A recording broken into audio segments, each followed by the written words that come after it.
Good afternoon, fellow walkers, Hello. crew, family, and friends. My name is Jerry Astell. I'm from Hampstead, New Hampshire, and I'm a 2-year breast cancer survivor.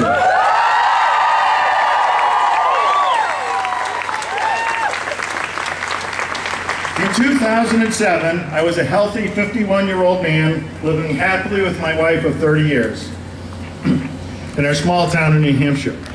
The last thing on my mind was getting breast cancer, but sometimes the last thing on your mind is the first thing you have to deal with. After my diagnosis on Thanksgiving 2007, I was somewhat of a rarity at my local hospital. So we came here to Boston and to Mass General, where besides a lot of pink everywhere, they weren't fazed by what body parts I had, just that they could become cancer-free.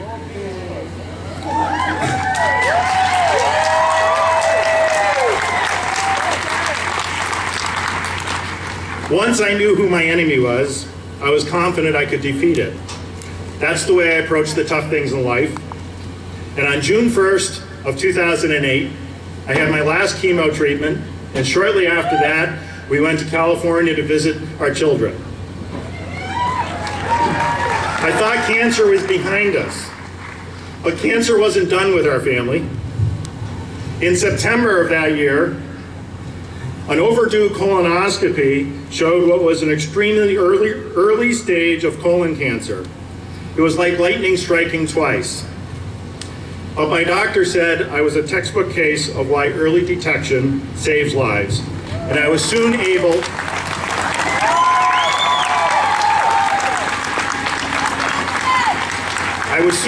to call myself a 2-time cancer survivor.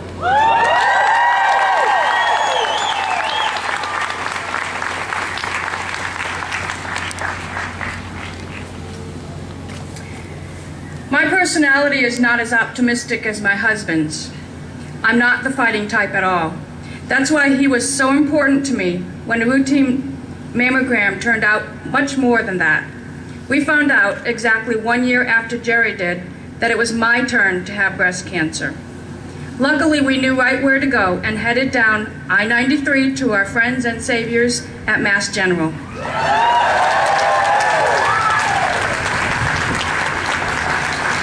My treatment and recovery have been a bit more complicated than my husband's, but because he had traveled that road before me, he made that path much smoother and less frightening. We found that we needed to battle cancer just as we had maneuvered through more than 30 years of marriage together. Chemo caused me to shave my head. Chemo caused him to shave his head and his beard. We both had needle biopsies. We both had mastectomies and chemotherapy. He didn't need reconstruction surgery, but he was with me every step of the way through mine, just like this weekend. I do not yet have my full strength and stamina back, and my feet are still numb from treatment. I knew that Jerry could walk every one of the 39.3 miles, but it just wouldn't be us to split up. So together, we walked 23 miles and shared a tent at the Wellness Village this weekend.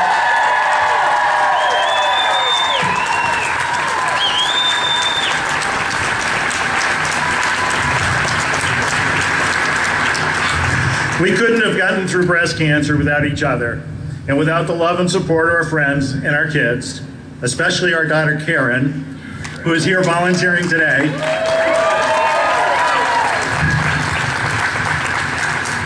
Being a part of this amazing community this weekend has reinforced our belief that even though it may seem like family has been struck with bad luck, we are extremely lucky to still have each other.